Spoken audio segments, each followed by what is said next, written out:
Hola, buenas tardes a todos. Les doy la bienvenida una vez más a nuestras instalaciones. Vamos a empezar el último bloque de intervenciones de esta tarde con dos disertaciones a cargo de Antonio Martínez Fernández y de Irene Díaz Martínez. Antonio Martínez Fernández, que empieza en primer lugar, va a presentar la ponencia que lleva por título El estudio del exilio asturiano, balance y perspectivas de futuro. Antonio Martínez es licenciado en Historia por la Universidad de Oviedo, es profesor de Ciencias Sociales y es autor de varios trabajos relacionados con el exilio asturiano en lengua asturiana. El más importante se titula Exilio asturiano en 1937 y 1939 y también tiene otro trabajo titulado 1937, La vocación de Asturias en la guerra civil, historia y memoria, publicado en 2015. Asimismo, tiene algunos otros artículos y colaboraciones en la revista Cartafollos del Sayo, también centrados en el tema del exilio y de la evacuación de Asturias. Uno titulado Unes notes sobre los refugiados y la política sobre población refugiada de Asturias en la guerra civil, 1936-1937, y otro titulado El centro asturiano de Cataluña en la guerra civil, que versa sobre lo mismo que lo que se ha ilustrado el anterior ponente, Julio Clavijo Ledesma. Por último, es también autor, aunque no tiene mucha relación con lo que estamos tratando aquí, de un trabajo sobre Noreña y la Silla, apunte sobre la historia sidrera de un concejo asturiano, que fue premio Emilio Trabanco en el año 2012, y que, bueno, es conveniente que todos ustedes conozcan. ¿De acuerdo? Es la palabra. Bueno, muchas gracias a todos ustedes por estar aquí, sobre todo a Antonio por contar conmigo para este evento, que considero que por fin hay algo así. Tardamos muchos años en que pudiese haber uno y bueno, es todo un honor poder participar con un programa tan importante, incluso ponerle cara a alguna bibliografía que utilicé en mis trabajos, como a Julio o a José Manuel, que estuvo antes, y bueno, y más gente. Lo primero, bueno, el objetivo un poco de la intervención sería pues hacer un poco una exposición breve del balance de cómo está el estudio del exilio asturiano, ir apuntando algunas lagunas que yo puedo ver o que podamos, aunque bueno, también se fueron saliendo y seguramente seguirán saliendo mañana con las ponencias que hay. Cuando en 2006 comencé a investigar esto del exilio asturiano, pues gracias, hay que decirlo, una ayuda del Concello de Siero, que de aquella tenía pues unas ayudas, que para investigar siempre hace falta pues un poco de ayuda, ¿no? Que ya que estoy, pues para seguir estudiando el exilio asturiano, pues muchos jóvenes historiadores tendrán que tener y bueno, no tan jóvenes por supuesto, y hacer eventos como este, y bueno, queda dicho. Justificaba un poco la necesidad de que no estaba estudiado este requeixo de la nuestra historia y que no se había hecho ningún congreso sobre el exilio, pero sí que hubo uno que a lo mejor no nos acordamos, que fue el exilio literario asturiano de 1939, 60 años después, pero claro, hay un contexto literario y bueno, también el contexto mayor del Congreso Plural de 60 años después, que se hizo en varias comunidades, pues en el País Vasco la cultura del exilio vasco, en Galicia los escritores del exilio republicano. Sí, es verdad que, por ejemplo, mirando con un poco bueno, en Galicia se hicieron su congreso internacional o exilio galego, ya en 2001, nosotros seguimos 2022 y por fin llegó este evento, pero bueno, la primera laguna que tenemos sí, en eventos y en científicos sobre el estudio del exilio. Bueno, en el 2009, cuando se publicó, pues 60 años después del final de la guerra, siempre también creo que se comentó por la mañana que estamos mucho de aniversarios, vamos de aniversario en aniversario haciendo cosas, pues tenía pues el enfoque claro de abrir un camino tapado por la sede, de investigar un tema que en Asturias tenemos inda 70 años después sin investigar prácticamente. ¿Cambió mucho la cosa? Pues yo creo que tampoco mucho, pero algo avancemos, hay que ser un poco optimistas, no vamos a ser tampoco gafos. También decía, a diferencia del exilio gallego, del vasco, el catalán, que contaban con estudios, con eventos, bueno, un poco de envidia sana en ese sentido. Hasta entonces el tema del exilio asturiano pues se tocaba en diferentes publicaciones sobre la guerra, pues un poco así de refilón, pues siempre, también se enfocaba mucho a la huida final, bueno, no había mucho, bueno, sí, bueno, algo más en la de Rodríguez Muñoz de la historia general de la guerra, que sí que profundiza un poco más, pero bueno, que se tocaba, pero no había nada concreto, ¿no? Entonces ahí fue la idea un poco de que era necesario un trabajo monográfico, y bueno, tengo que decir, tampoco fue idea mía, fue un compañero de clase que hablando un poco de esto dijo, pues no hay nada de esto, no te apetece, y digo, pues sí me gusta, bueno, bueno, porque todavía existe Rafa Valdés, pues ya que estoy, pues se lo agradezco enormemente aquella idea. Y bueno, en 2008, un año antes del exilio asturiano, publica Etelvino Suárez, Ni cautivos ni desarmados, asturianos refugiados en Cataluña, 1937-39, sería de importancia porque sería una primera obra sobre los refugiados asturianos, una temática que comenzaría Adolfo Fernández, pues se vaya por el año 2000 con el capítulo Cataluña de José Barreiro, intelectual y dirigente socialista. Y bueno, eso, con el exilio asturiano pues intentamos ampliar un poco el conocimiento, pues desde la salida de Asturias, con la organización de la evacuación, esa llegada a Francia, pasada a Cataluña, la población refugiada en Cataluña, un poco el centro asturiano de Cataluña como entidad oficial colaboradora con las instituciones de allí, y bueno, un poco con todo ese bagaje que nos dejó Julio expuesto antes, mucho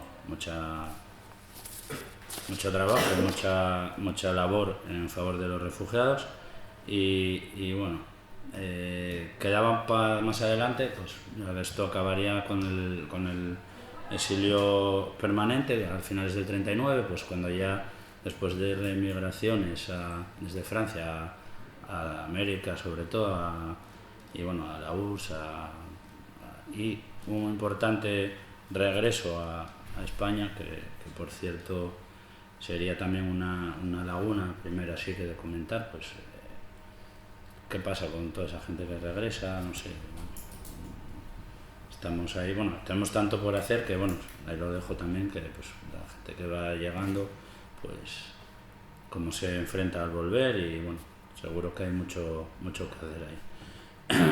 Eso quedaba para más adelante continuar, pues eso, qué pasó con esos alrededor de 10.000 asturianas que quedarían en el exilio permanente después de finales del 39, pues bueno, eso, las remigraciones, pero bueno, sí es verdad que, como todo, pues ya cuanto más te alejas de aquí, pues cada vez es más difícil investigar, pero bueno, tendrías que ir a archivos franceses, tendrías que incluso, en mi caso, yo que archivos catalanes no los utilicé, utilicé sobre todo la tesis de Julio Clavijo, algunas publicaciones de allí, y el material que tenemos microfilmado aquí del archivo de Salamanca.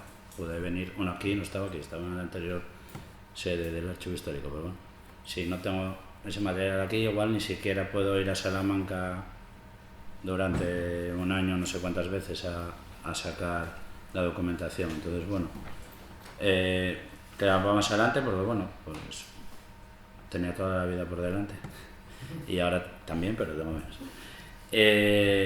Entonces, bueno, que en aquel momento se consiguieron un poco los objetivos de ver un poco esa visión global de esa primera parte hasta que a finales del 39 se crea el exilio permanente, y bueno, eso, que hay que más o menos saber qué le pasaban a esos más de 50.000 asturianos que con la guerra y la ocupación de Asturias se evacúan y se algunos se refugian, la mayoría, luego otros también siguen combatiendo y bueno, tenemos una base que era lo que queríamos, hacer una pequeña base sobre la que otros estudios o pudieran ir avanzando. 2015, que fue cuando, bueno, a raíz de esos estudios aquí en la universidad, en el máster y tal, pues ampliamos un poco ahí con el segundo libro que comentaron, el de la vocación de Asturias en la Guerra Civil, que era más centrado en la evacuación. Ampliamos ahí archivos, pues con el archivo de fuentes orales de la historia social de Asturias, que nos comentará Irene luego, que tienen por ahí que nos pueda valer para el estudio del exilio. Y bueno,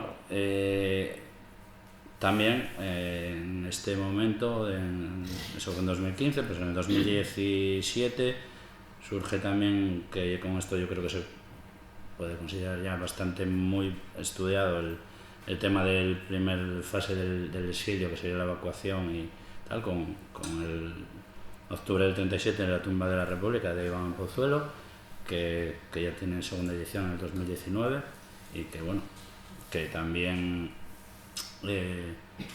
ya eso, lo que mejor tenemos ahora mismo estudiado sería eso. Pues, también este tema pues lo abriría con Asturias, octubre del 37, cerrar la vista, Marcelino Laruelo, ya en el 97, que coincidió con el 60 aniversario del fin de la guerra. Sobre su trascendencia social y comunicación, pues yo creo que también se va aumentando distintas iniciativas interesantes, porque apunté aquí Asturias 1936-37 de Sufrir la guerra, buscar refugio, que realizó el grupo Eleuterio Quintanilla, coincidiendo también con el 80 aniversario, con una vertiente educativa reseñable además, que hicieron por hacer unidades didácticas, etcétera, para el profesorado y poder incluir también estos contenidos en la enseñanza. Y también la atención periodista, que creo que va aumentando, y mismamente estos meses están emitiendo en la radio autonómica pues podcast Las Horas de 37, que tendréis, que van todas las semanas, y bueno, algunos de los que participamos en las jornadas también participamos ahí, y es muy interesante que lo podáis escuchar. Y también estas jornadas y estos congresos yo creo que también influyen en ese mayor comunicación social, ¿no?, del tema. Por ir un poco más rápido, eso, hay una época ahí también después del largo franquismo pues que empieza a haber publicaciones, pero hay que considerar un poco también que son muchas memorias de guerra y exilio, pues el de Celso Amieva, de Santiago Blanco, de Bambou, de Álvarez Palomo, que bueno, son sus memorias, hoy tienen su valor efectivamente, pero falta un poco de historia, ¿no? Mucha memoria, historiografía, que es pues un poco más por ahí. Ya en el 2003 Isabel Álvarez Morán, por ejemplo, escribió también sus memorias de la niña de la guerra, que también hay una época ahí después del 60 aniversario que se activa mucho el tema de la recuperación de la memoria histórica, de los niños de la guerra también como elemento de estudio y y también aparecen asociaciones de memoria histórica que también hacen una labor importante en este aspecto, y bueno, incluso la FAMIR, no me recuerdo ahora de cómo, la Federación Asturiana de Memoria y República, en 2019 pues sacó un libro del exilio republicano asturiano, que son 18 historias de vida de republicanos, pues bueno, que también hay ahí un trabajo interesante.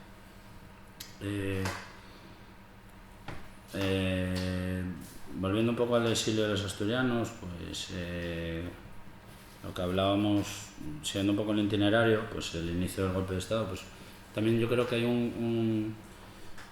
una laguna ahí que tenemos, que tampoco es tanto el exilio en sí, aunque sí, para muchos ya fue el primer exilio, el Asturias como refugio, ¿no? El primero, Asturias es una zona, la Asturias republicana en este sentido, pues que acoge población refugiada de las zonas donde triunfa el golpe y luego también de la propia Asturias. Entonces ahí hay también una laguna de esa población refugiada. Luego serán los asturianos los que se refugien, pero bueno, y muchos de estos refugiados luego participan en la evacuación, no participan, ¿cuántos?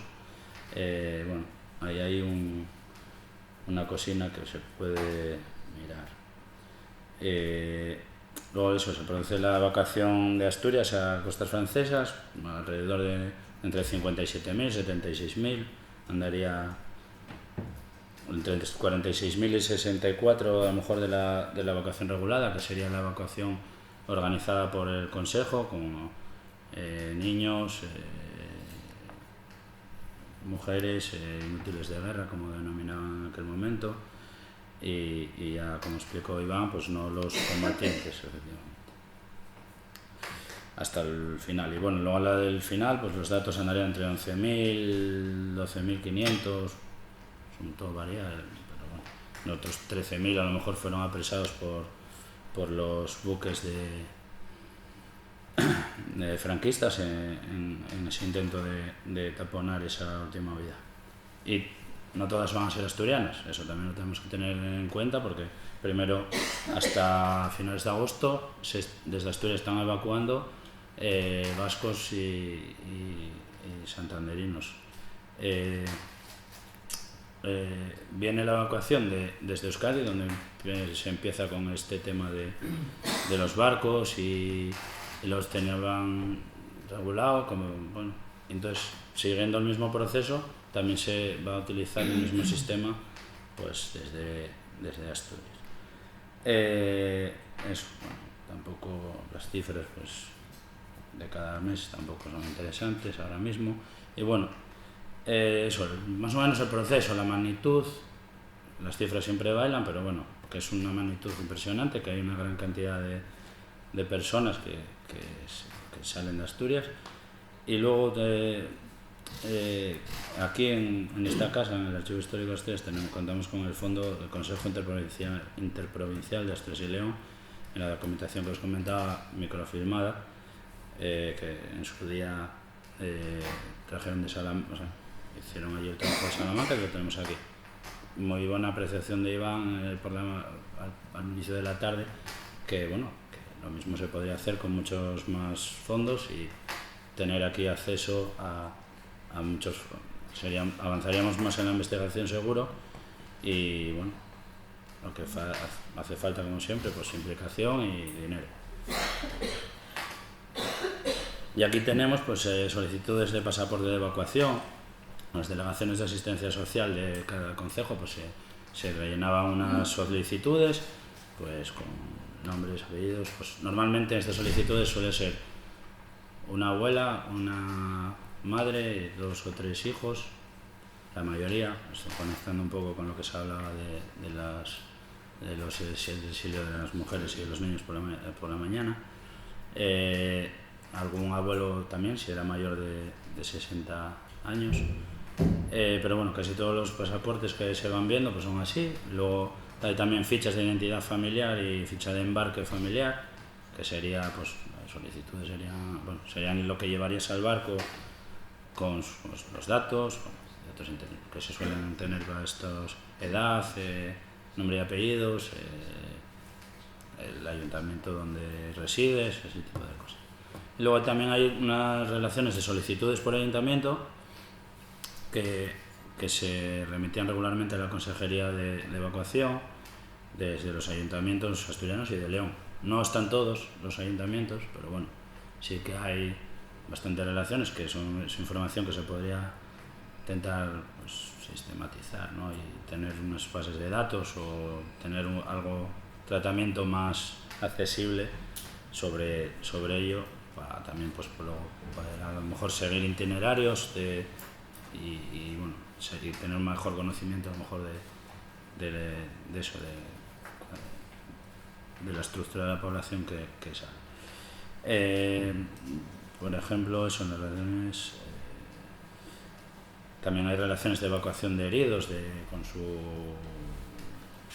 creo que habría como una de 300 y otra de 500 y algo, pues con su batallón, sus nombres y apellidos, del hospital en el que va, pues bueno, según qué investigaciones también puede ser interesante. También de algunas de personal médico que van los barcos, que bueno, también hay que tener en cuenta que los barcos para personal médico, o el de los niños a veces educativo también. Y bueno, Cataluña y Levante. Cataluña también lo tenemos bastante, gracias pues a aportaciones también de historiadores catalanes, tenemos conocimiento y lo que vamos haciendo desde aquí, pues un conocimiento general también de cómo está allí, eso, se reparte pues, problemas que tienen los refugiados, la importancia del centro asturiano, bueno, pero Valencia no tenemos, poco Valencia y otras partes de Levante, que va a haber hasta eso. La labor de las casas de Asturias de Valencia y Cartagena, que también en contacto continuado con el centro asturiano, pues seguro que ahí también hay población refugiada, ¿no? Solo tenemos ahí prácticamente lo poco que podamos tener de la correspondencia que tienen entre las casas de Asturias. Y bueno, y eso, y en la Casa de Asturias de Madrid, que en un principio era una delegación de la de Valencia, y luego se convirtió en... Entonces ahí también cabe suponer que, pues, que también puede haber una... En Madrid siempre hubo muchos asturianos emigrados, pues habría asturianos también que desde Madrid, en Madrid hay sus propios itinerarios de evacuación, pues tendremos, pues, a lo mejor, estoy especulando, a lo mejor a través de la Casa de Asturias de Madrid o si van hacia Valencia, contactarán con la de Valencia o a Cartagena, y bueno, y como sabemos, luego desde esa zona, después del éxodo de Cataluña, luego hay una última oleada de refugiados desde la zona de Levante al norte de África, las colonias francesas, que también hay asturianos, y también, bueno, obviamente también es más difícil tener información sobre ello. Luego, sobre Cataluña, sí que tenemos también aquí en Microfilm, pues, el Fondo Centro Asturiano de Cataluña y el Fondo Agrupación de Socialistas Asturianos de Barcelona. En esos fondos también tenemos, con cierta accesibilidad, de poder venir aquí al archivo, pues tenemos cuestiones importantes. Por ejemplo, tenemos los informes del Servicio de Inspección de Refugiados, que sería el que Julio denominó como delegados de veguería, sería más o menos, creo que sería el mismo tal, servicio o dependerían de los delegados, bueno, ahí ya no lo tengo claro. En principio, estos servicios de inspección de refugiados, en principio era de la agrupación socialista, de OGT, y luego pasa a depender ya directamente del centro asturiano. Entiendo que cuando el centro asturiano se convierte en una entidad oficial que participa en los servicios, o sea, en los comités y en los organismos oficiales de la Generalitat, pues también queda todo bajo su... Ahí tenemos eso, en los inspectores de las 9 veguerías, desde febrero del 38 generan una documentación interesante. Ahí, en este caso, yo cuando lo utilicé más para sistematizar un poco dónde estaban, en qué zonas, en qué pueblos, en qué ayuntamientos había refugiados, y luego con una tabla de no me acuerdo ahora, de Joan Serrallonga en su libro de refugiados y desplazados dins la Cataluña en guerra, tiene una tabla de toda la población en cada ayuntamiento, pues poner un poco en contexto de, pues, la población refugiada asturiana más o menos tenía este peso demográfico en este pueblo. Hay pueblos sí, que eran de poca población y coincidió que tocaron muchos asturianos allí. Bueno, ahí hay cosas también, al hilo de lo que comentaba Julio, también hay cosas de estudiar, pues eso, que comentó lo de los niños y la educación y el catalán, y bueno, pues ahí muchas cosas que mirar ahí de integración, de problemas que pueden surgir. En los informes de los inspectores sí que en algunos sitios están muy bien, están contentos ahí, en otros sitios están peor, como todo. Y luego pues hay correspondencia que comentaban los propios refugiados que envían al Centro Asturiano, a la agrupación de socialistas asturianos, y bueno, ahí pues hay muchas cosas que se pueden estudiar de cuestiones que yo no entré, eso de los niños, por ejemplo, si recuerdo, sí, incluso una carta, incluso igual de cartas desde Francia, incluso algún dibujo, yo qué sé. Hay mucho que cada uno que entre a mirar estos fondos seguro que depende de lo que estudie va a sacar unas cosas u otras.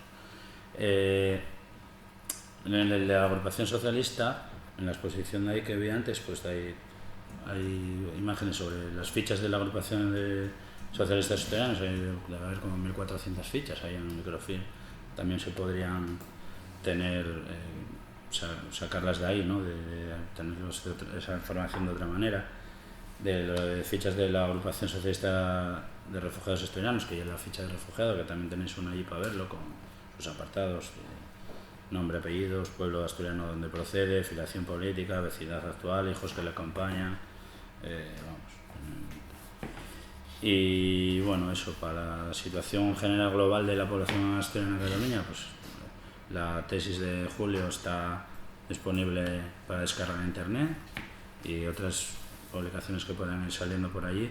Y luego está el tema de los archivos catalanes, que obviamente yo no controlo, pero sé que hay información sobre el tema que se puede localizar, de listados que nos enseñaba antes Julio, de listados de los ayuntamientos. Algunos llegaban al Centro Asturiano para informar de que allí quién estaba en los pueblos refugiados, y bueno, ahí hay mucho trabajo que hacer también, que podría estar bien. Y luego, pasando a Francia y las colonias, pues ahí tenemos pues eso,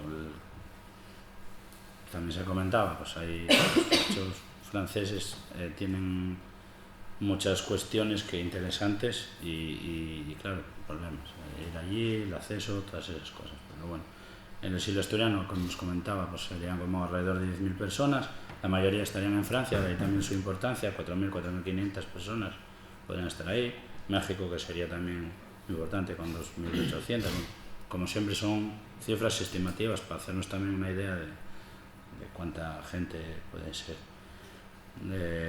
Algunos acabarán en los campos nazis, pues mañana, y en trabajos forzados, mañana Antonio pues nos avanzará cuestiones sobre los asturianos, también otros en la resistencia francesa. Mañana Diego Gaspar pues también nos hablará de los asturianos en la resistencia, pero también y el resto, pues toda esa gente, niños también de colonias infantiles, que también en la documentación catalana, también los niños que están en colonias infantiles, pues hay también documentación ahí interesante. Y bueno, tenemos también ahí esa laguna de los campos de concentración. También pues la estuve mirando, porque tampoco no los trabajé, los archivos franceses. Pues bueno, en casi todo, el 85% de los archivos departamentales contarían con información relativa al exilio español. Son un montón, 103, tampoco hacerlo esto, pero bueno, para nosotros sería importante los que ya se salieron de la Gironda, de la Rochelle. Mi francés no llegue como el de otros ponentes, pero bueno, que además comentaba Iván que hay listados detallados en este último y en el anterior fragmentarios, que bueno, y en todos esos archivos de la costa atlántica tiene que haber cosas de la primera evacuación. Luego en los departamentos donde hubo campos de concentración, pues se sabe, porque en otras comunidades están trabajando esto, otros grupos de investigación, etcétera. Se sabe pues que hay ficheros de entrada, ficheros de cada preso, registros de entrada, registros de entradas y salidas del campo, también algunos de enfermería, solicitudes de visados, tarjetas de combatientes voluntarios en la resistencia,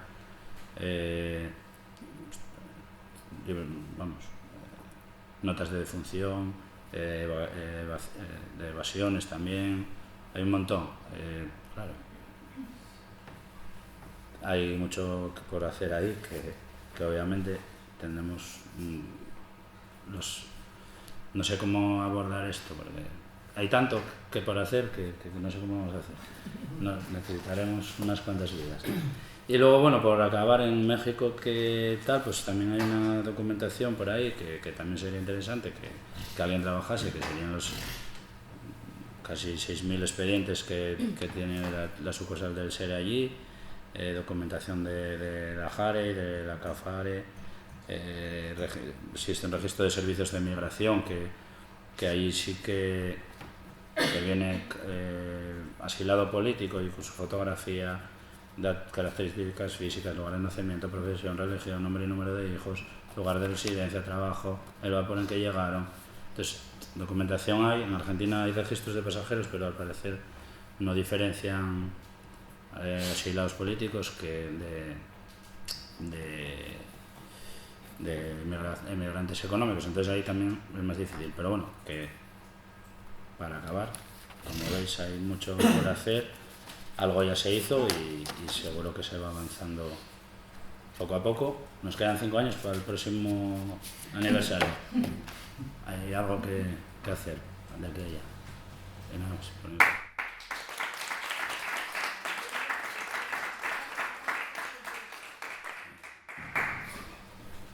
Muchas gracias, Antonio, por tu disertación, que se ha ajustado muy bien el tiempo, con lo cual nos permite desarrollar el acto como está previsto. La siguiente invitada es Irene Díaz Martínez. Su disertación trata sobre el exilio en el archivo de fuentes orales para la historia de Asturias. Irene es historiadora especialista en metodología de historia oral. Sus líneas de investigación están centradas en el periodo franquista y se han focalizado en el estudio del movimiento obrero, la violencia política y los procesos de memoria. Actualmente está trabajando sobre memoria de la desindustrialización en Asturias. Forma parte de un grupo internacional de investigación sobre ese tema y desde el año 2007 también es colaboradora en el Archivo de Fuentes Orales para la Historia Social de Asturias, AFOSA. Es autora de varias monografías sobre la vanguardia obrera e insurrección firmada, la huelga de 1963, mineros, y coautora de algunas obras sobre testimonios y memorias de la guerra, abogados contra el franquismo y otras colaboraciones en otras obras colectivas. Por último decir, y no por último, lo menos importante, que es usuaria de nuestro centro, cosa que agradecemos enormemente. ¿Vale? ¿Cuál cojo? Igual también era mejor. ¿Llegas?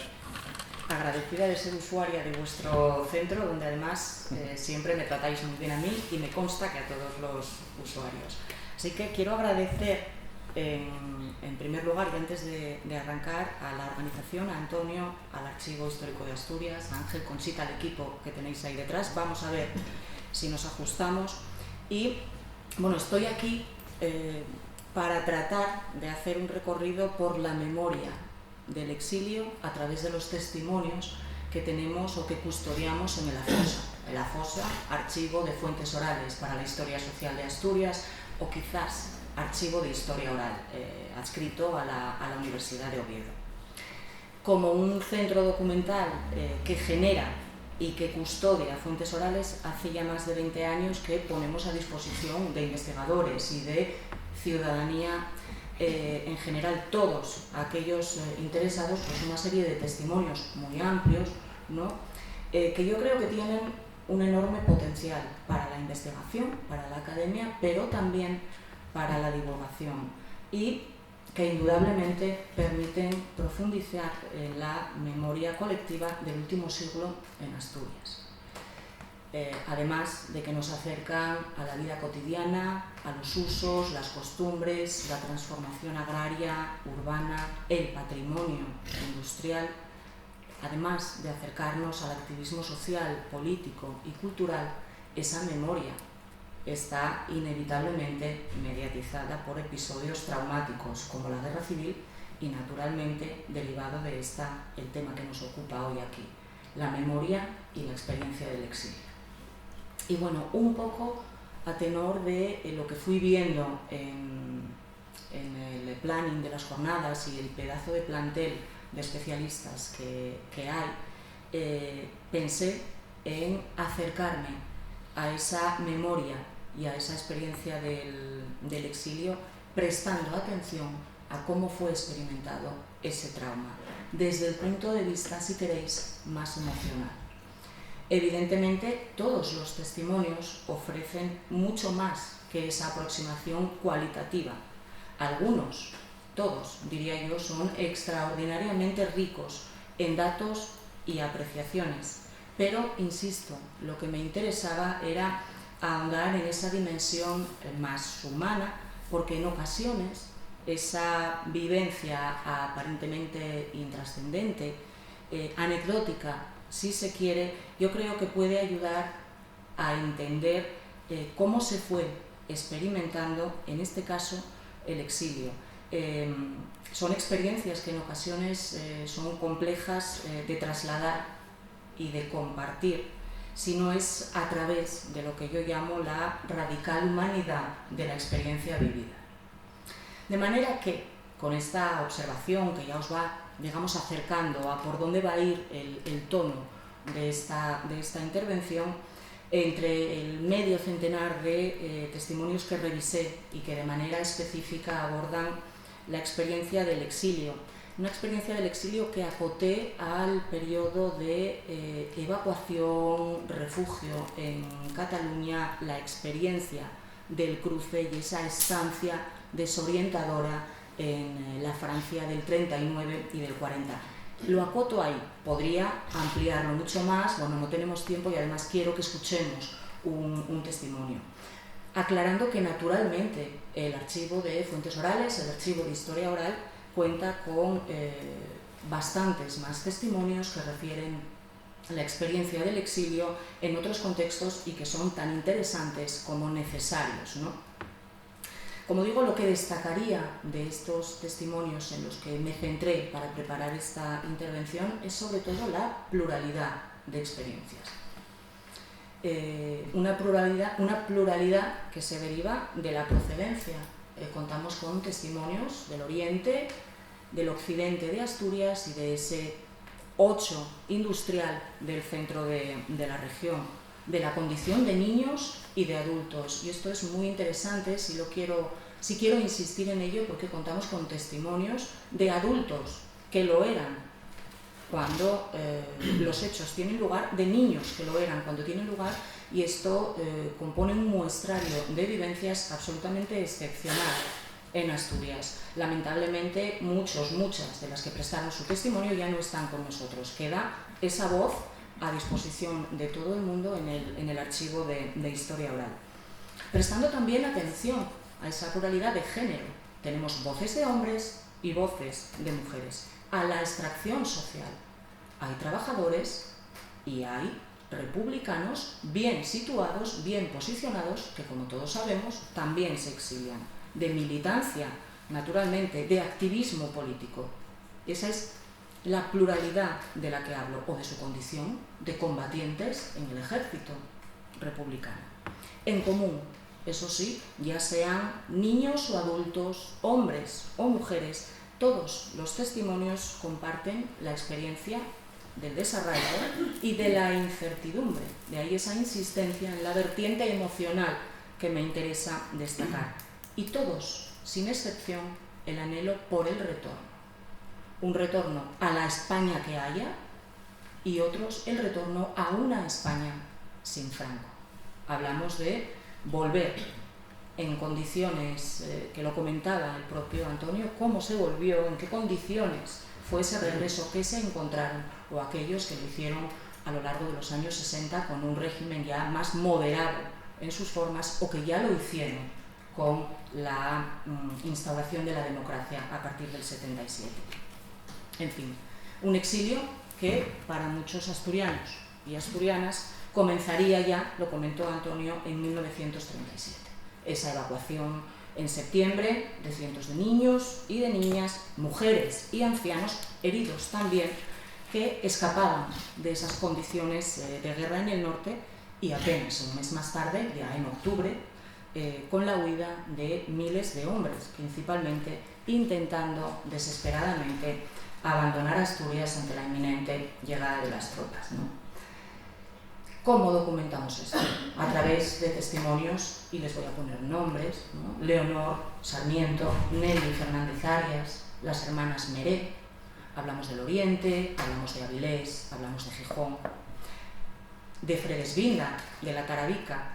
Son voces, todas ellas de niñas, y de ellas podemos escuchar esa combinación de aventura e incertidumbre. No olvidemos que son niñas de mareos y de vomitonas que las acompañan a través de travesías en barco hasta arribar a costas francesas. A través de esas voces, de sus relatos, podemos conocer con detalle esa llegada a puerto, la calurosa acogida todavía y la solidaridad, pero también esa legión de médicos, de enfermeras o de cuáqueros que las inspeccionan y vacunan, para a continuación ofrecerles una taza de chocolate caliente, muy presente siempre en todos los relatos. Y ya sin demora, volver a introducirlas en un tren rumbo a la guerra de nuevo. A la Cataluña republicana, como todos sabemos, aún resistiría 2 años más. Naturalmente, otros niños de la guerra, un concepto en sí mismo muy revelador, se quedarían en Francia, en Bélgica, o partirían hacia la extinta Unión Soviética, prolongando durante años lo que en principio sería una estancia de unos pocos meses. Testimonios como los de Tinel de Turón, Constantino Alonso, también de las hermanas Águeda o Araceli Ruiz Toribio o Juan Rodríguez Zaña, hablan de esa vida cotidiana, del día a día, nuevamente de esa percepción favorable en la acogida por quienes los recibían y que se solidarizaban con la causa republicana. También, indudablemente, de esos tambores de guerra que ya van sonando y que los hace enfrentarse, en muchos casos, a otra guerra más devastadora aún que la que dejaban atrás, ¿no? La Segunda Guerra Mundial. Son testimonios que refieren unas evacuaciones. Afortunadamente contamos con el trabajo de gente como Antonio, todos los que estuvieron por aquí o van a estar mañana, que documentan profusamente esta organización de la evacuación. En cierta medida controladas, en cierta medida organizadas, bastante lejos de ese caos y esa desesperación que acompaña la huida de miles de combatientes. Esto que refería Marcelo esta misma tarde, ¿no? Miles de hombres arribando a los puertos la víspera de la ocupación de Asturias en octubre del 37. Y así quiero poner ejemplos que me parecen muy reveladores, ¿no? Podemos, sin más, situarnos en la bocana de un pequeño puerto y estar escuchando a Manuel Antonio Gutiérrez cómo nos relata la despedida de sus hermanos mayores, siempre teniendo muy presente el fuego cruzado de los que se quedaban y la urgencia por poner rumbo a la mar de los que ya habían conseguido un barco para partir. O podemos detenernos en el testimonio muy profuso y muy detallado también de Luis Álvarez Meana y escuchar un relato donde lo que hay es una muchedumbre absolutamente desesperada, coches abandonados, hombres que se arrojan al mar o suicidios en alta mar una vez acorralados por la flota del mar. Muchos de los que lograron salir de Asturias entonces habrían nuevamente de exiliarse en 1939 con la ocupación de Cataluña. Junto a ellos, los contingentes de niños, de ancianos, de mujeres y de heridos que ya habían sido evacuados de Asturias en el 37 iniciarían el camino del exilio, ya esta vez lejos de España, ¿no? Así íbamos a tener la oportunidad de escuchar el testimonio de Leonor Sarmiento, pero se me viene a la mente, ¿no?, Aquilino Gómez, soldado republicano, militante comunista. Esa militancia comunista deviene precisamente de su participación en la guerra civil y esta emoción que pretendo trasladar, la aversión que durante años le va a tener al cordero, por tener muy presente cómo en esta partida, en esta huida desesperada, dejaron el rifle, pero se llevaron una oveja, porque eran conscientes de cómo iba a ser de duro el trayecto por Pirineos, febrero, una nevada, y se iban comiendo al animal que ya no estaba ni mucho menos para que fuera, ¿no?, para que sirviera de sustento. Entonces, esta aversión que desarrolla durante años, Aquilinos era un hombre absolutamente metódico y lo desafonaba muchísimo porque necesitaba superar, ¿no?, ese rechazo a algo que además es perfectamente comprensible. Y resulta muy significativo de ahí ese interés en poner el acento, en este caso en la emoción, en cómo se convierten en presentes olores y sentidos que hace décadas que se quedaron atrás. Y yo creo que este ejemplo que os acabo de contar, evidentemente Aquilino Gómez lo cuenta infinitamente mejor de lo que lo estoy contando yo, después de toda su experiencia, es muy revelador de esto que estoy diciendo, ¿no? Pero puedo continuar con otros ejemplos, ¿no? Decisiones que se toman cuando se avista la frontera, ¿no? Y te planteas si debes seguir o si retrocedes al que no deja de ser tu país, ¿no? Y que Luis Álvarez Meana, también combatiente, recuerda con precisión, ¿no? Él habla de las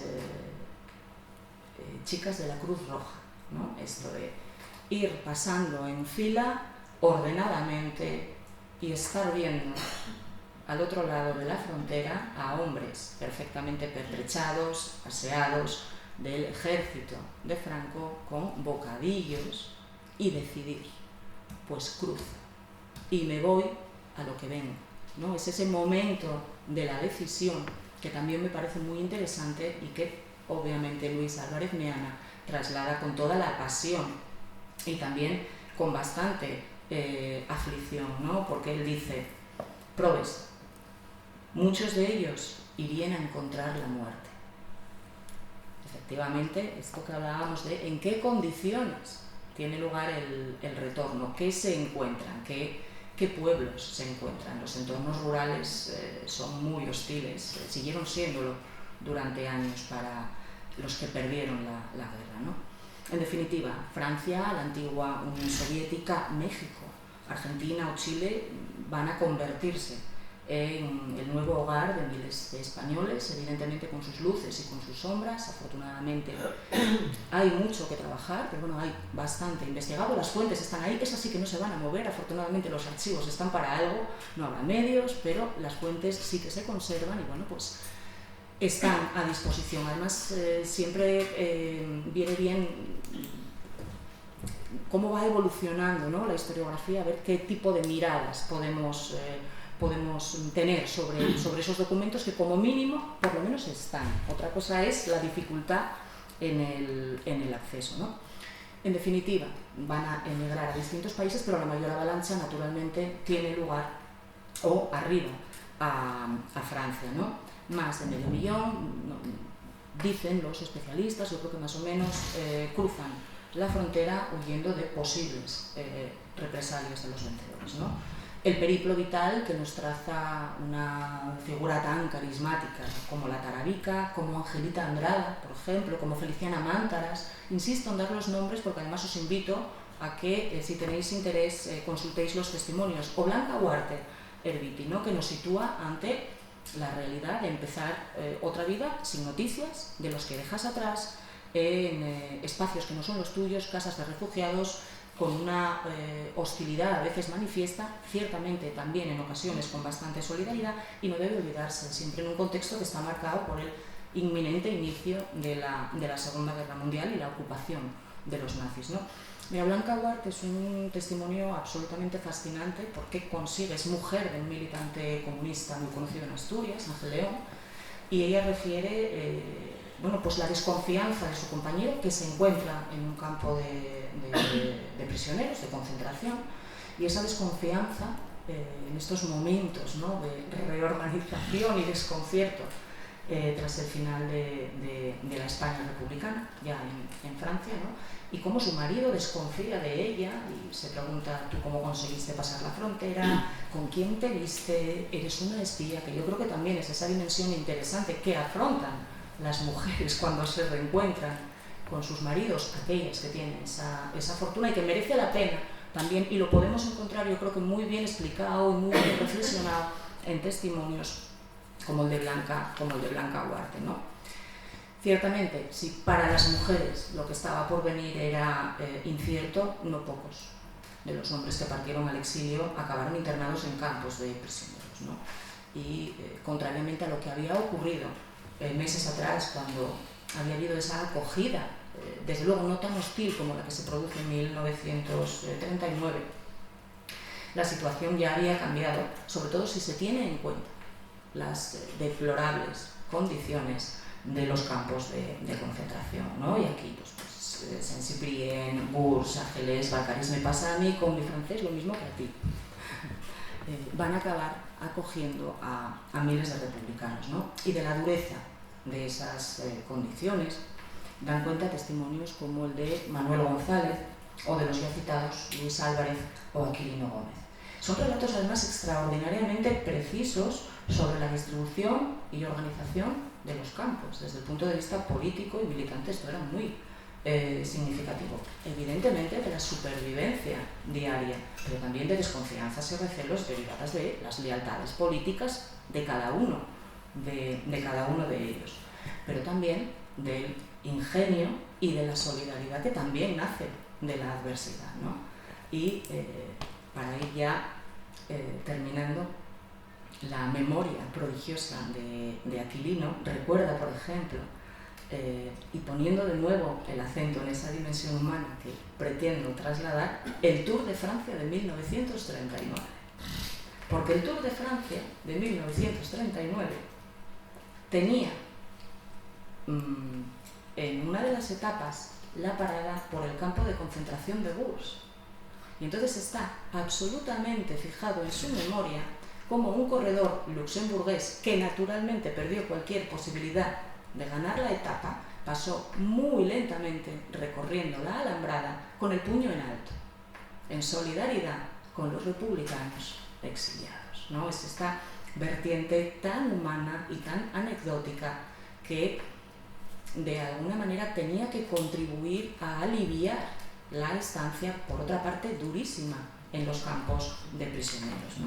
En definitiva, es la combinación, yo ahora me centré en una dimensión, ¿no?, pero es la combinación de los datos empíricos, las fuentes que manejamos, constatados, demostrables, el papel, y de lo subjetivo que traté de trasladar, que subyace en cada uno de los testimonios, los que lo convierten en una fuente tan útil, complicada, también compleja por los diferentes prismas, ¿no?, que permite abarcar, ¿no? Y como dicen acertadamente Marinas y Santa Marina, y leo: la experiencia de historia oral instaura la suspensión de la jerarquía establecida en las historias oficializadas, le pone carne, memoria y testimonio a lo colectivo, profana lo sagrado, al tiempo que sacraliza lo irreverente. Descubre, en definitiva, que el camino del rodeo subjetivo permite alcanzar no solo el sentido de la historia, sino sobre todo el encuentro vivo con ella. Si nos centramos en estos testimonios, encontraremos no solo datos, sino también significados, lo subjetivo, la manera única y excepcional en que la gente recuerda, da sentido a sus vidas y transmite sus experiencias, máximo cuando éstas han estado marcadas por una guerra y por un exilio. No sé si tengo más tiempo. De momento. Me voy ajustando. Se está ajustando. Pues entonces, hecha esta, porque estoy hablando de testimonios orales, me preparé, y os lo digo por adelantado, un testimonio oral mucho más extenso, editado, evidentemente quien seleccionó los fragmentos fui yo, cualquier historiador o cualquier otra persona que escuchara el testimonio muy probablemente seleccionaría otros fragmentos, pero yo creo que mejor que escucharme a mí contar lo que dicen puede ser escucharla. En este caso, a una mujer, Leonor Sarmiento, el apellido ya nos puede decir algo.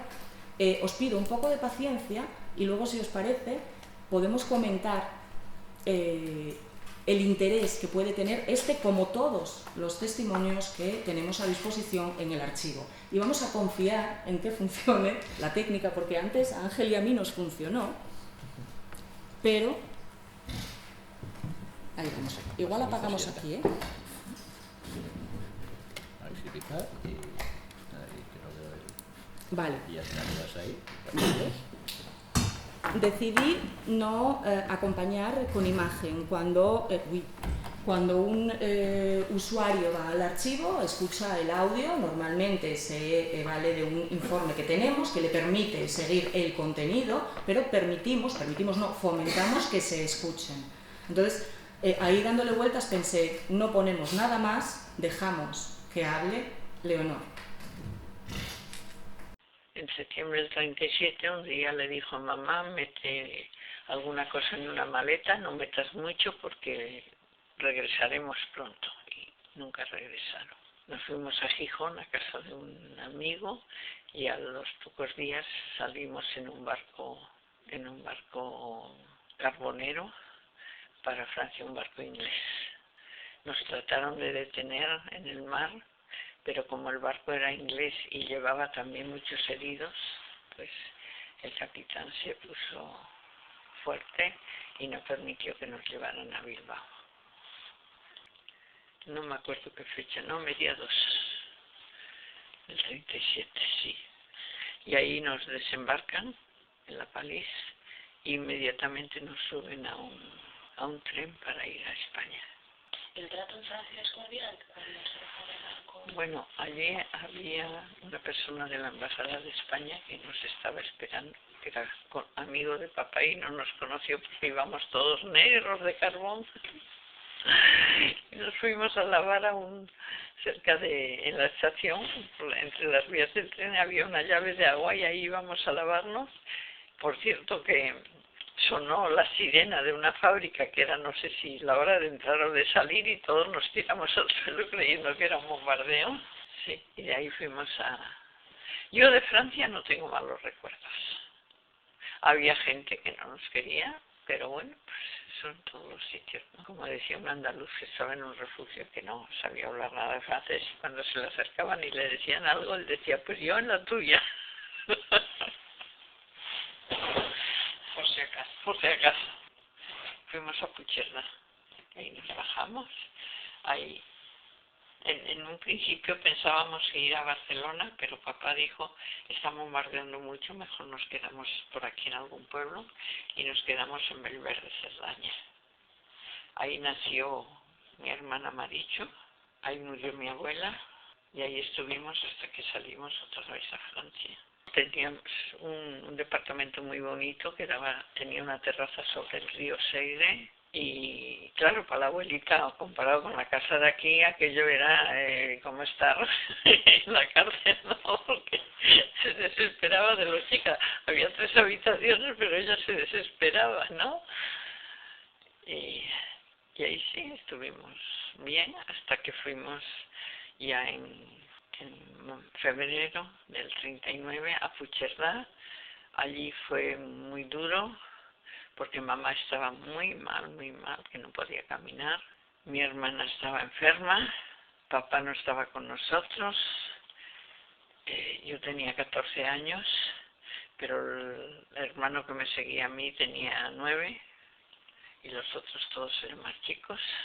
O sea, tenemos que, digamos, la responsable. Y en la estación, pues claro, muchísima gente se iba a pie a cruzar los Pirineos, pero como mamá no podía caminar, pues nos fuimos a la estación de Puigcerdá y ahí estuvimos mucho tiempo, y unos soldados tuvieron compasión de nosotros y pasó un tren con heridos que iba para Francia lleno de heridos, y nos hicieron un huequito en un vagón y nos subieron, y ahí nos fuimos a Francia. Luego ya ahí pasamos a Francia, ahí nos metieron a un tren que llevaba muchos refugiados de los que habían pasado a pie y nos metieron hacia el norte de Francia, no sabíamos a dónde. Ahí mi hermana Marichu lloraba de hambre porque no teníamos nada, ni siquiera agua para darle, y en un pueblo donde nos paramos la gente nos daba comida, la gente francesa salía a darnos comida y a mí me dieron un bote de leche Nestlé y como pudo mamá lo abrió y dijo que se muera de hambre, a que se muera harta, que se muera harta, y le dio la leche sin diluir, una niña que estaba enferma desde que nació, que devolvía todo lo que, la leche que se le daba, que bueno, era un desastre, le dio hasta que quiso y se durmió, nadie pensó que se iba a despertar viva y no, sí se despertó al cabo de 2 o 3 horas con una sonrisa de oreja a oreja, se había sentado muy bien la leche y se salvó. Cuando llegamos al pueblo donde nos destinaron, bajando del tren, a mamá y a ella las llevaron al hospital. Sí, porque mamá venía muy mal. Y allí las atendieron muy bien porque mamá nos había colgado medallas y cadenas para sacarlo de España, que no meterlo en una maleta, que se perdiera la maleta y se perdiese todo. Y entonces, como cuando vieron una niña con una medalla de un santo y a mamá también, como eran monjas, las trataron muy bien, lo que no hacían con otros refugiados que no llevaban nada al cuello. El trato fue... Y hasta mamá se peleó con las monjas porque les dijo que al lado de la cama de ella había una que no le hacían caso para nada y les dijo que, bueno, que si era eso la caridad cristiana, ¿no? Llegamos a Chalon-sur-Saône, en el norte, hacía un frío espantoso. Mamá y Marichu fueron al hospital y nosotros nos mandaron con el resto a lo que era un edificio muy antiguo que había sido cuartel del ejército, ya estaba, no lo usaban para nada, y allí pues había paja en el piso, pero el piso era de baldosas, hacía un frío espantoso, espantoso. Y ahí fue donde escribimos al amigo de papá, papá escribió, y ya por lo menos sabíamos que papá había pasado a Francia, que estaba bien en el sur. Entonces papá empezó a hacer gestiones para que nos llevaran con él, pero los franceses decían que mejor fuera él con nosotros, pero allí donde hacía tanto frío y mamá estaba tan mal, pues por fin unos amigos masones franceses le ayudaron y nosotros fuimos para allá. ¿Su padre era masón? Sí, sí. Y ya nos fuimos a Cosade. Ahí era otro refugio. Ahí, por ejemplo, ya la paja estaba en colchonetas, que siempre era mejor, porque cuando uno se mueve mucho en la cama, la paja se va para los lados y quedaba uno sobre el cemento que estaba congelado. Y ahí, desgraciadamente, al poco tiempo empezó la Guerra Mundial. Tremendo, porque pensar que estábamos otra vez en guerra. Ese día fue horrible en el pueblo, todas las campanas tocando a rebato, la gente en la calle, bueno, fue tremendo. Y después de ahí nos mandaron a Montauban, a otro refugio más grande. Ahí pues más o menos era lo mismo, ¿no? Y ahí a mis 3 hermanos y a mí, nos mandaron a una colonia de cuáqueros para niños españoles en Bayona, cerca de la frontera de España. Ahí fue como llegar al paraíso, porque teníamos camas, teníamos colchas, teníamos cobijas, teníamos maestros, teníamos de todo, comida, fantástico. Pero tampoco nos duró porque vino la ocupación alemana en mayo del 40 y también les gustó el edificio para poner una Kommandantur, que era un castillo muy bonito, muy bonito. Y nos pusieron de patitas en la calle. Pasamos mucho miedo porque cuando llegó dos oficiales alemanes en moto. Uno se bajó de la moto, el otro se quedó en el sidecar y nos preguntan que quiénes somos. Pues somos refugiados españoles. Entonces este llama al que se quedó en la moto, viene aquel, lo saluda con el taconazo que nos estremecía, y aquel dice: yo hablar un poco español, yo ser voluntario en la guerra de España. Madre mía, cuando dijo eso, lo que sentimos, un temblor en las piernas espantoso, y a los 2 o 3 días nos echaron de allí. Después nos recogieron mis padres, fuimos a Dax, en las Landas. Allí nos ayudaron mucho unas hermanas bilbaínas que eran costureras y empezaron a coser en cuando llegaron allí, y ya tenía mucha clientela y recogían a todo el que llegaba allí que no tenía dónde ir, y le llamaban el consulado de España a su casa, porque en la noche en la pieza donde trabajaban metían todo para un rincón, para poner unas colchonetas en el suelo para dormir.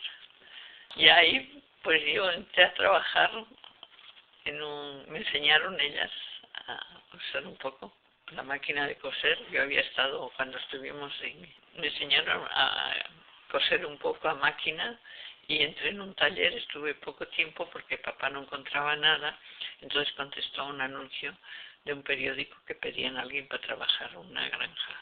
Ya era la guerra, ya empezaba a escasear la comida y todo eso, y entonces nos fuimos a ese pueblo en las Landas. Era en una zona de bosques, completamente de bosques, donde recogían bosques de pino, donde recogían la resina para vender.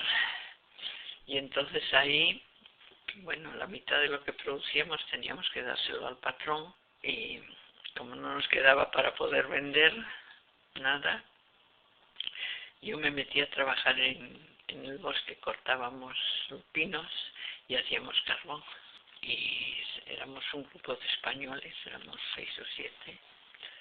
Había 2 abogados, había un comandante o no sé qué del ejército, en fin, todos especialistas en carbón.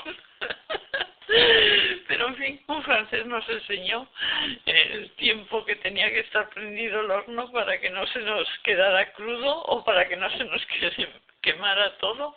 Era muy pesado el hacer eso, pero bueno, con eso yo conseguía un poco de dinero y ya teníamos para comprar el azúcar y lo que daban de avituallamiento.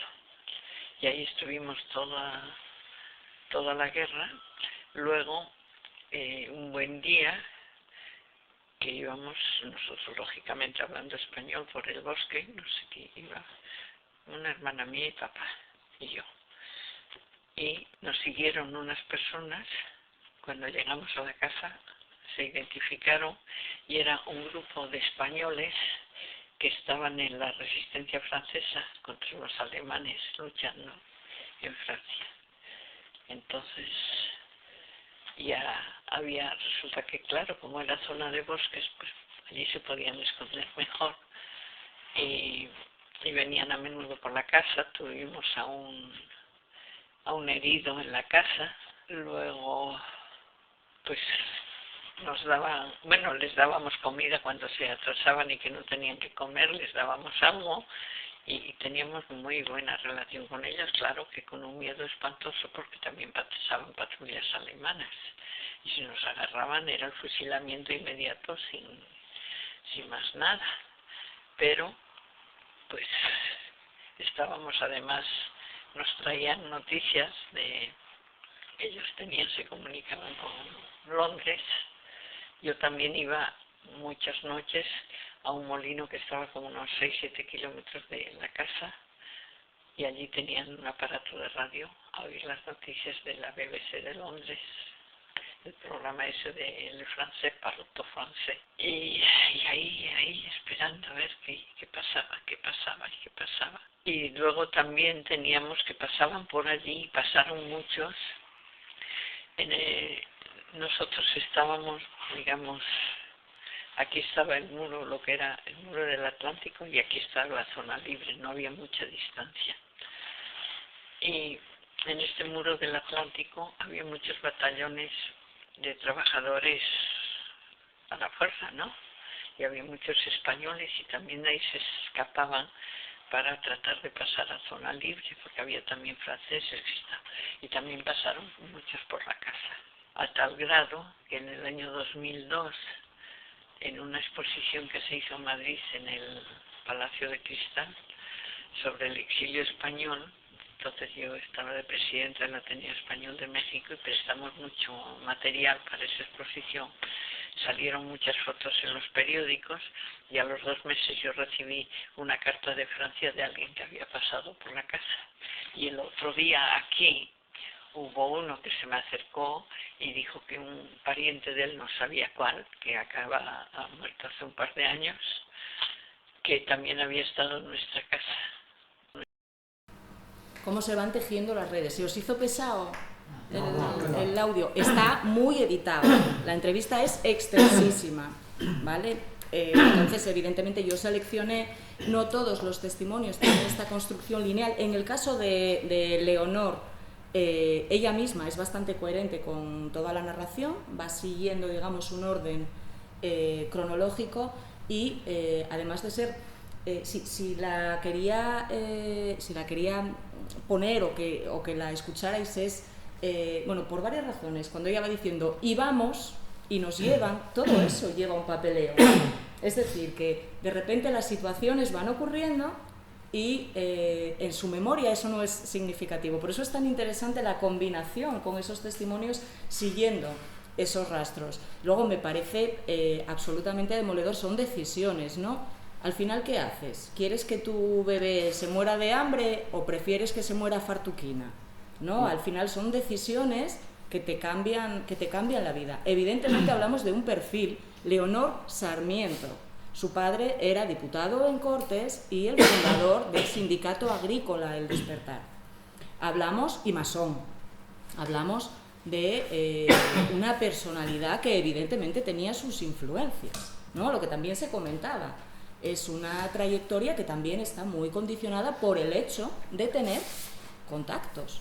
Y afortunadamente su abuela se muere, ya muy mayor, pero el resto de la familia sale adelante y acaba en ese exilio en México. Ella pasa toda la guerra, ¿no? También me interesaba, porque a pesar de que yo no insistí en esta calidad de en abordar los testimonios, ya esa vida cotidiana durante la Guerra Mundial, pues ese contacto que acaban teniendo con la resistencia, ¿no? Y con los trabajadores forzados, me parecía. No todas son tan lineales y lo facilitan todo, pero sí que te trasladan, o me parecía en este caso que era bastante significativo a la hora de trasladar esta dimensión más humana, ¿no? Igual que evidentemente la fe católica de la madre y cómo esto ya te marca una diferencia. Podría haber ocurrido lo contrario, de haber caído quizás en otro hospital, pero no fue el caso, ¿no? Y denota, insisto, un estatus social que miles de españoles que cruzaron, pues evidentemente no tenían. Muchas gracias.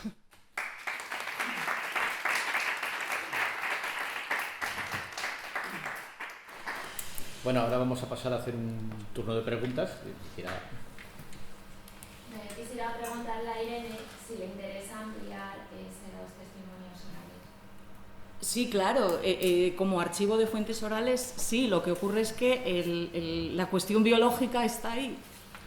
Mi madre está viva y se acuerda perfectamente de tanto de la salida de Gijón como de la estancia en Francia. Ah, pues. Pasa la casualidad de que se no leña y... Pues sin ningún problema, porque como archivo de fuentes orales sí recogemos testimonios. Que viniese hoy, pero bueno, no se encontraba muy bien, pero bueno, no sé. Entonces yo, si me lo permites, pues sí. yo te ofrezco el testimonio de mi madre, que creo que es muy interesante. ¿Ella aceptaría? Sí, porque por primera vez Patricia Martínez la grabó el otro día para las horas de 36. Estuvo durante mucho tiempo, o sea, hasta hace unos meses no quería contar nada públicamente, y eso que, porque, bueno, viene de familia un poco significada. Mi tío abuelo está aquí en la fosa común de Oviedo, estuvo en Camposancos, ¿no? Mi abuelo estuvo en la Resistencia, pero mi madre es japonesa. ¿Cómo se llama tu madre? María Torrijos. María Aida Torrijos. Aida, vale. ¿Eh? Claro. Sí. Bueno, yo simplemente agradecer un día como el de hoy, que debería haber más. Y, por supuesto, ahora mismo no pude, los dos últimos no los pude escuchar, las últimas ponencias, pero lo mismo los de Antonio que Irene, un placer escucharte siempre. Y cuando nos traes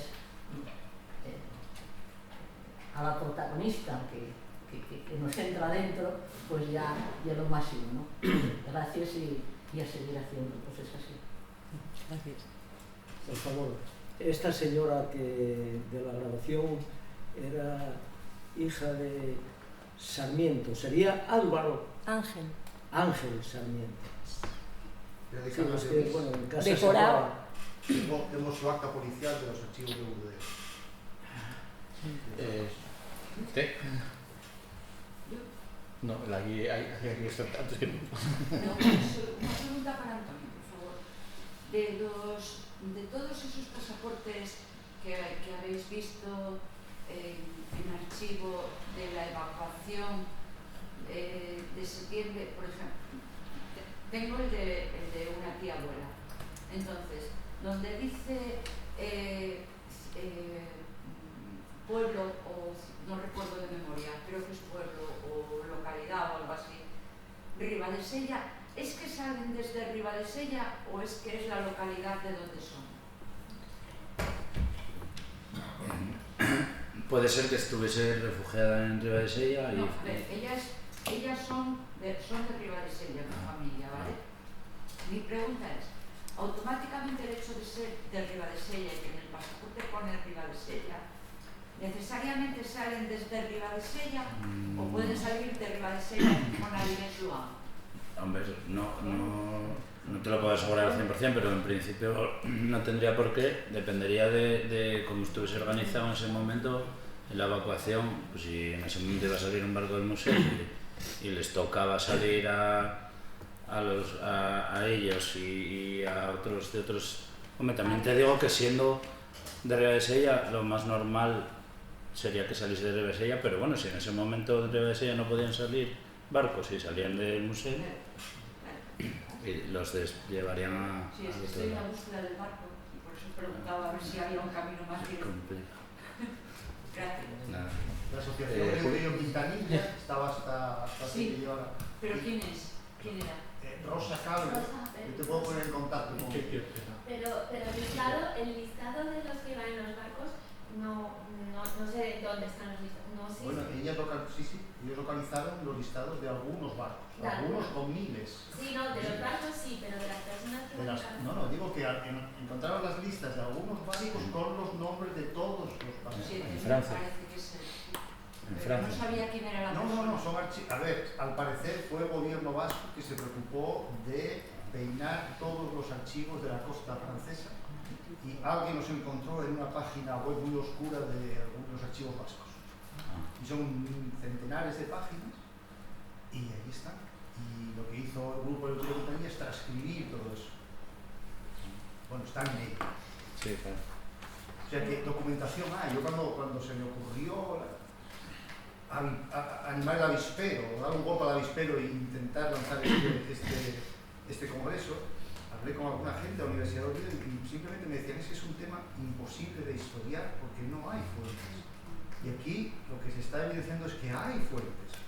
Hay fuentes que a lo mejor no son aquellas que se hundieron en el Cantábrico y que llevaban los del Consejo de Asturias y León, pero hay documentación en Cataluña, hay documentación en Madrid, hay documentación en Francia, hay documentación en México. Lo que hay que hacer es trabajarla, quizá un día, si hay recursos, hacer copias y traerlas a este archivo para que los familiares la puedan consultar y los historiadores desde luego. Pero hay documentación, también oral, y con todo eso se puede trabajar y se puede historiar. ¿Cómo no se va a poder historiar el exilio? Creo que es una especie de fatalismo que tenemos en Asturias, que hay cosas que no se pueden hacer. Hace falta voluntad. Lo de las listas es una orden del gobierno francés. Quien llega a un puerto de Francia hay que saber cuáles son su nombre, apellido y de dónde vienen. Eso están los listados, claro, están repartidos en esos archivos de la costa atlántica, pero sí que existir, lo decía antes, existe, claro, está un poco desordenado. Y pregunto desde la ignorancia, que no lo sé, cuando ya es la desbandada, que llegan muchos militantes o gente, claro, llegan con el resabio de venir de España, pero dan sus datos. Hay que pensar una cosa, que no somos primeros que llegan. En Francia ya saben recibir esas olas. Ya recibieron esas olas ya primero en el 34, después en el 36 ya cuando empieza la guerra. Entonces en el octubre del 37 las autoridades francesas ya están, entre comillas, ya están organizadas y ya saben cómo funciona un poco pues estas olas. Y efectivamente ahí no pisa suelo francés desde un barco, nadie que entre en un barco en un puerto. Antes de estar registrados hay que incluso cacharlos, toda una serie de... Entonces hay que dar nombres y de los que tienen documentación hay muchos que vienen con documentación porque ellos quieren regresar, etcétera, y no vienen huyendo de haber sido asesinos. vienen para salvarse, ¿no? Entonces ellos van con su documentación y los franceses tienen obligación, la autoridad portuaria, en este caso en el sur de Bretaña, André Busquet, de tenerlos a todos fichados. Yo a partir de lo que tu intervención, Antonio, se me ha ocurrido que mi experiencia personal es de que cada vez que voy a un acto de este tipo siempre hay alguien que me pregunta por alguien que estuvo exiliado y me encuentro con que es imposible dar una respuesta de si estuvo en Granollers o estuvo en Albacete. Y eso me lleva a hacer una propuesta un poco atrevida, pero que podría ser una de las conclusiones, y es la necesidad de hacer un censo de refugiados, de población refugiada, a partir de los fondos que hay, sea Salamanca, sea Sant Cugat, sea donde sea.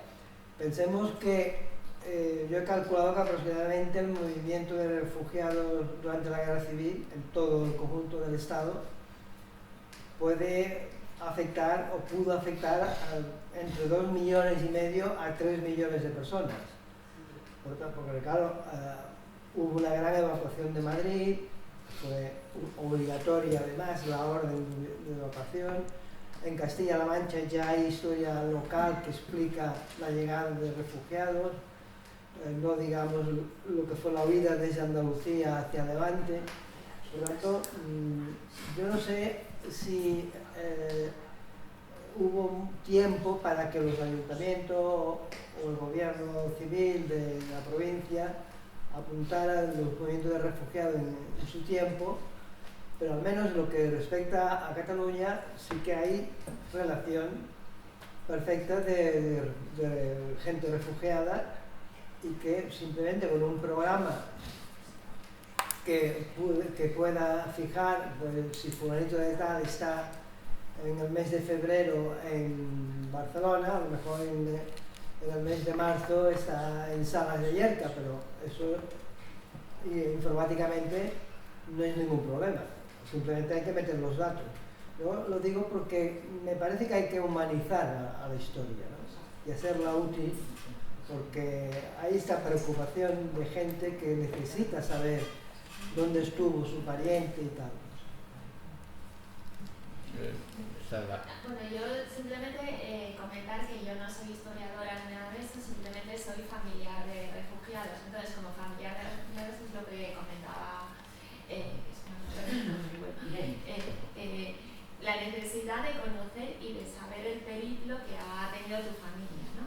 Entonces, pues ya si a los historiadores os resulta difícil, imaginaros a la gente que estamos aquí un poco de casualidad, ¿no? Porque estamos totalmente perdidos, ¿no? Porque además desde la periferia de Asturias es muchísimo más complicado, ¿no?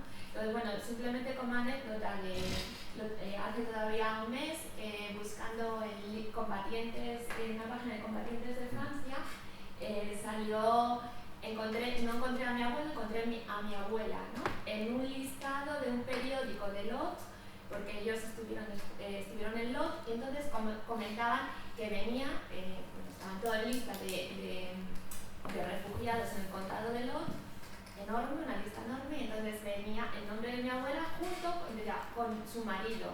Entonces, el nombre de su marido era un nombre ficticio que había dado mi abuelo, porque mi abuelo había quemado el expediente por ser del 34, ¿no?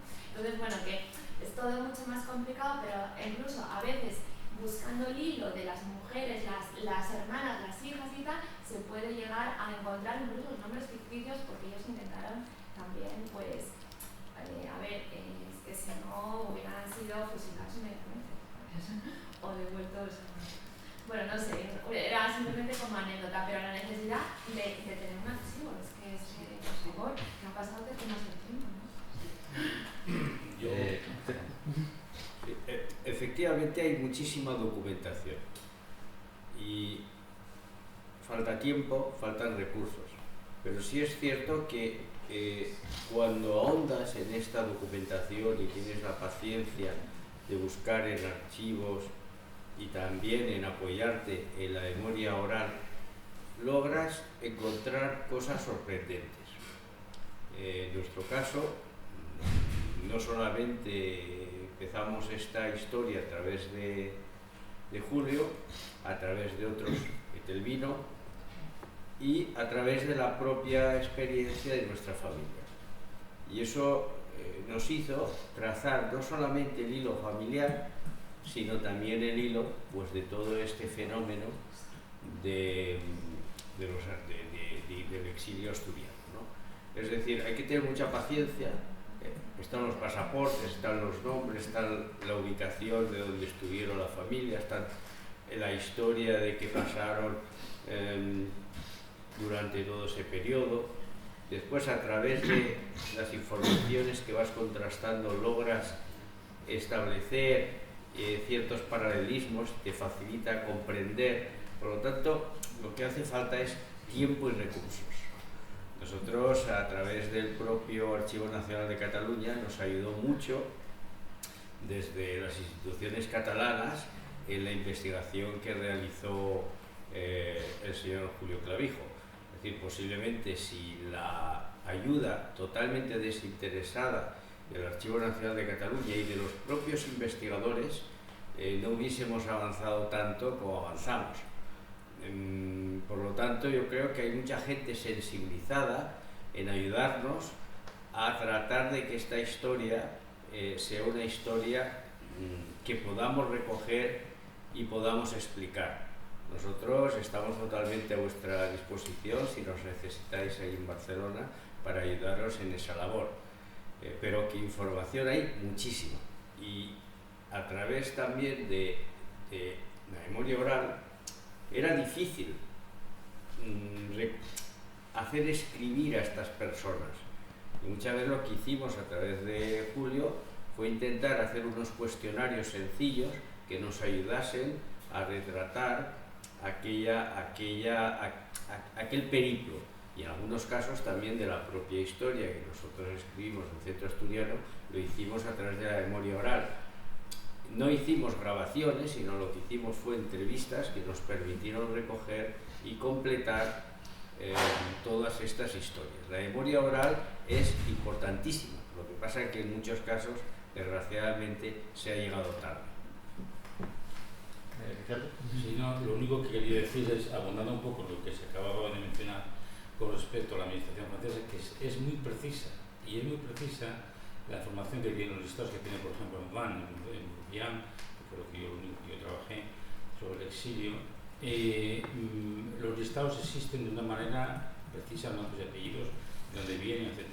Y eso es porque además en los primeros meses de 1997 se produce la evacuación de Bilbao, y entonces el País Vasco envía muchísima gente y van directamente a la Bretaña francesa, porque en la Bretaña francesa en concreto había relaciones económicas con el País Vasco francés muy fuertes. Entonces hay una persona, una historiadora, que publicó una cosa de un año y medio, perdí la cuenta porque fue un momento del coronavirus, Isabelle Boulanger, que hizo un libro a partir de una tesis personal sobre el exilio y los refugiados españoles, decía ella, en Francia. En la mayor parte son vascos, porque luego menciona de pasar a lo español, pero los archivos están allí. Y luego hay otra cuestión importante. Las asociaciones de inmigrantes españoles instalados en la zona de Bretaña, muchos son todavía hijos o físicamente descendientes de republicanos, todavía a día de hoy. No hay que olvidar que, por ejemplo, en una ciudad como Lorient, la Resistencia tenía nombres españoles. Es decir, el jefe era un francés profesor de español, luego utilizaba una estratagema que era utilizar el término latino para cohorte, cohors, pero luego las compañías en que estaba organizada la Resistencia era Extremadura, Cataluña, Castilla y Asturias.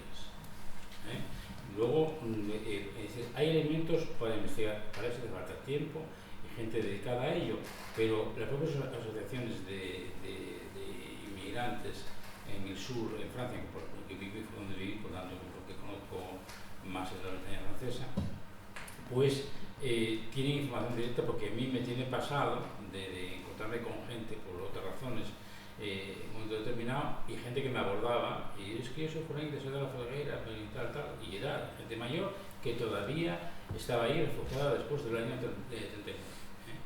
De todas maneras, de lo que más hay en memoria popular, por lo menos en mi experiencia, es de la primera ola de refugiados en el 37, que fueron de origen vasco. Luego la historia no se acordaba menos y demás. Y yo además tuve la ocasión de dar una conferencia en Lorraine, precisamente en Museo Marítimo, que fue donde llegó la Abascal con gran parte del Consejo Soberano, y bueno, y el interés existe, por lo tanto, si se trabaja el terreno con profesionales de la historia y con gente interesada, seguro que se adquieren datos.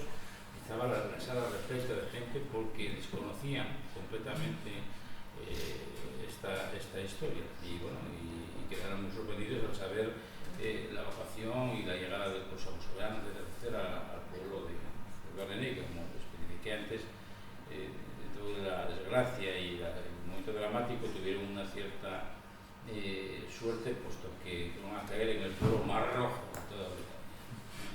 Pues era Marcelino la duda. ¿Alguna otra pregunta? ¿Te eres tú, por favor?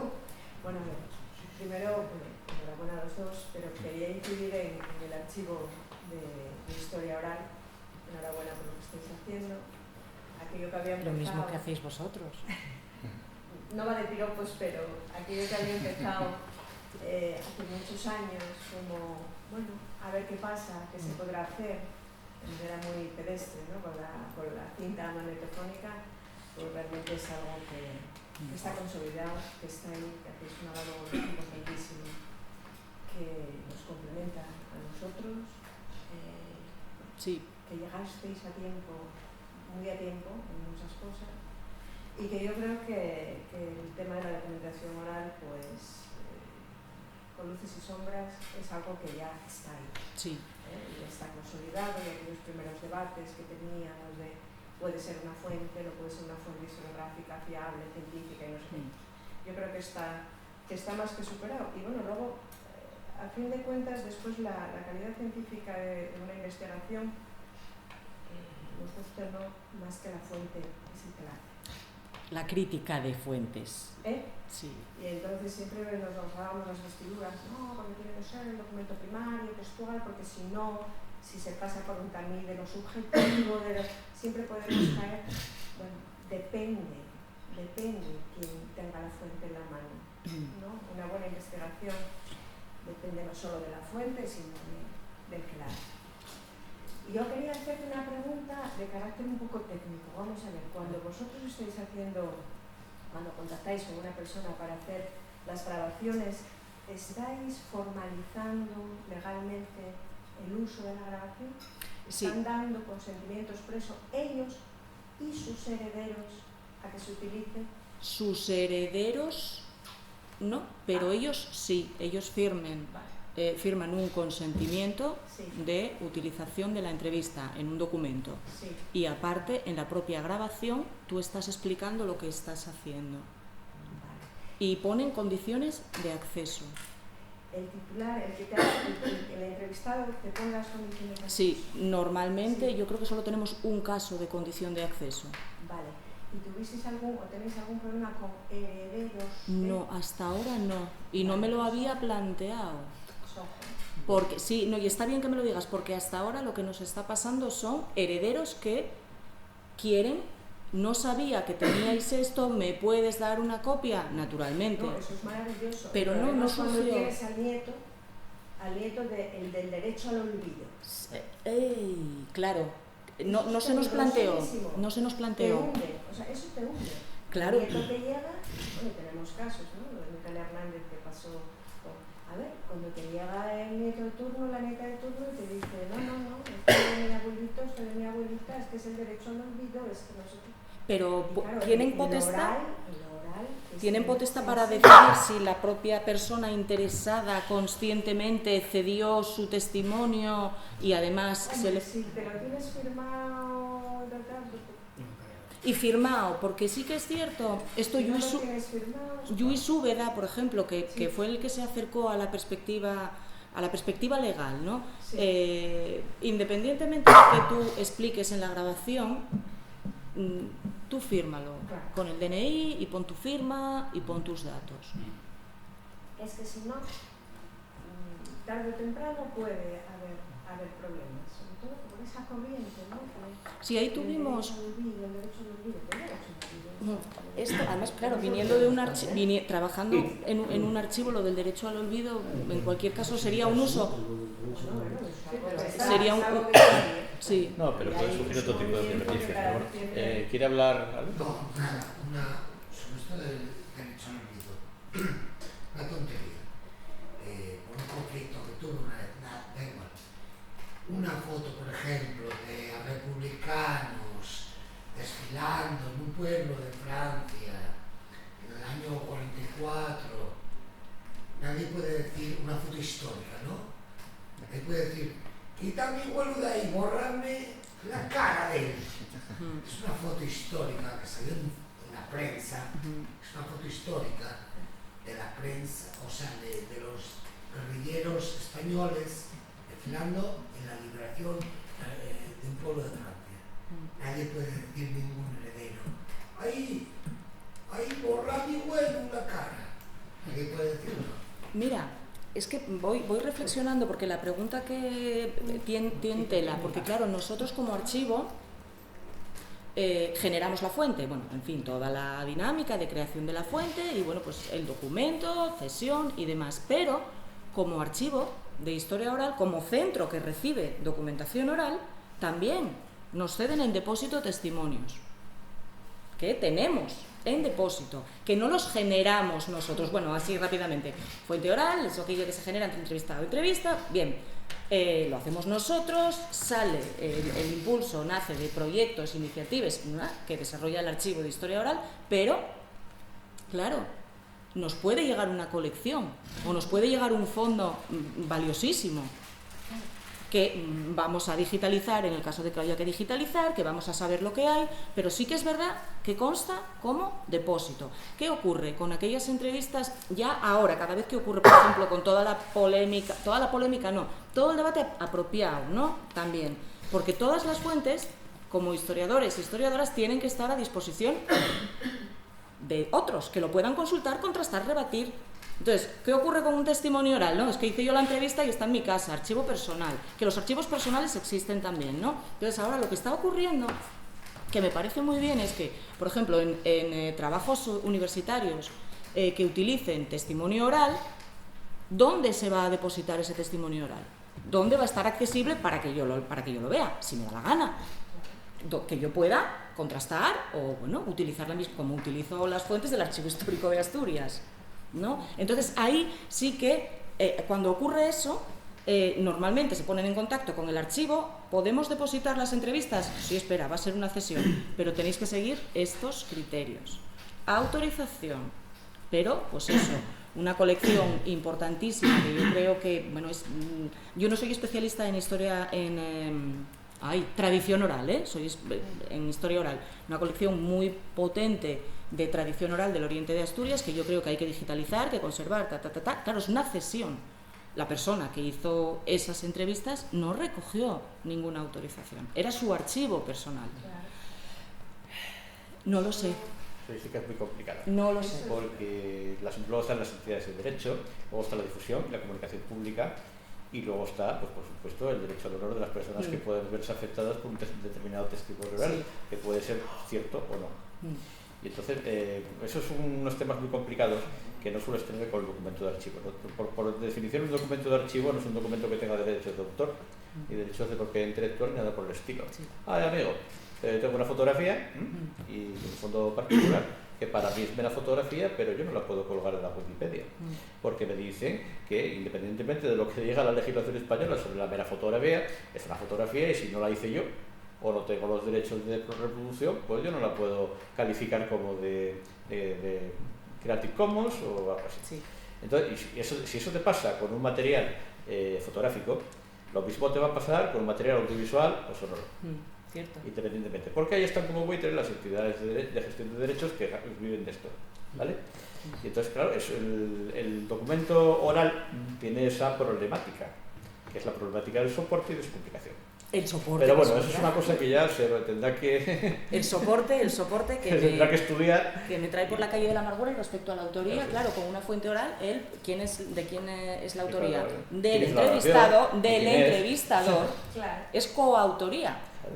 Y, evidentemente, de la institución que paga porque tú hagas ese trabajo en el caso de... Hay un propietario que puede ser la institución o no, que lo puedes hacer tú si tú quieres, y eres coautora de esa entrevista, tú como entrevistadora y evidentemente la persona a la que entrevistas. Es que ya hay una titularidad material del documento, cosa que no hay aquí.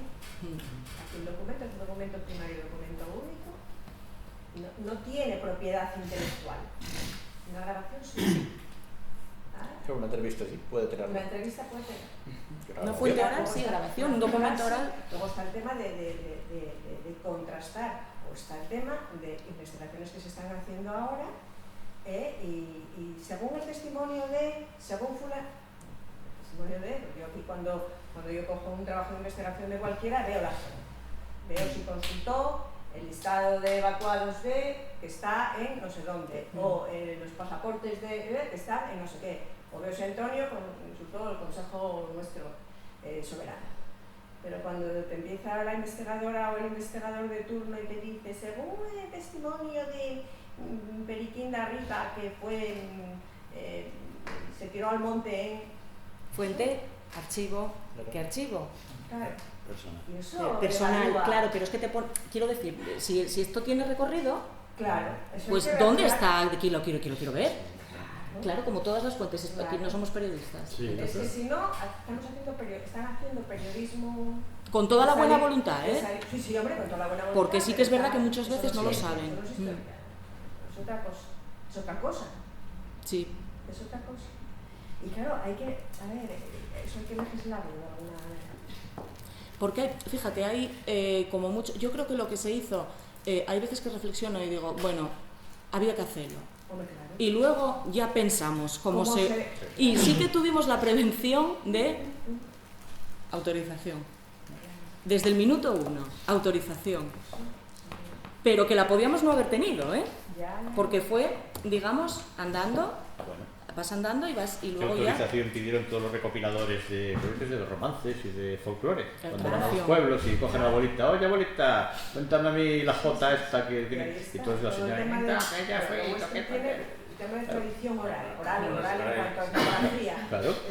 En todo caso es un problema que es un puente que supongo que los archiveros cruzaremos cuando lo encontremos.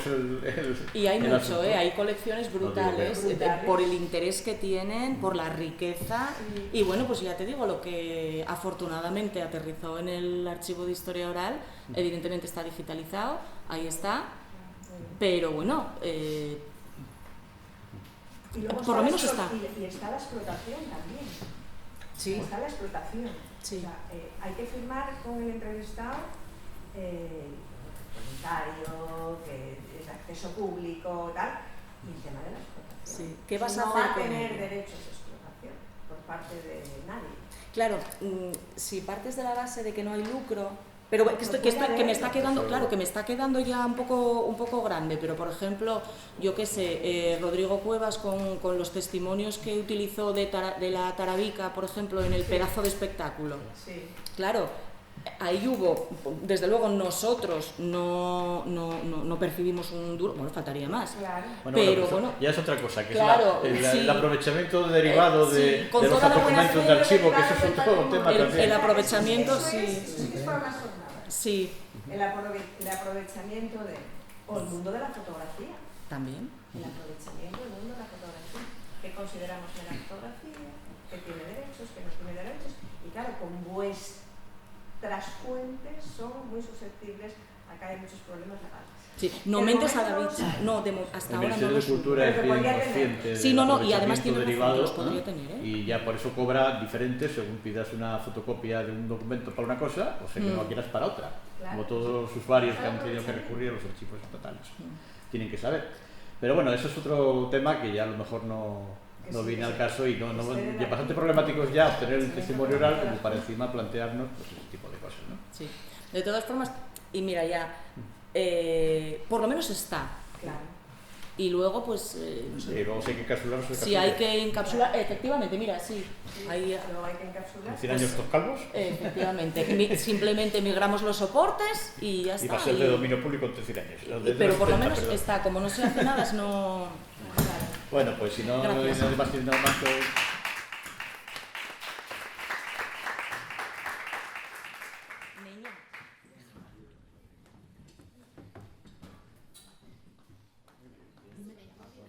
Tú Virginia, ¿eh? Vale, porque tenía que... Virginia, voy a poner...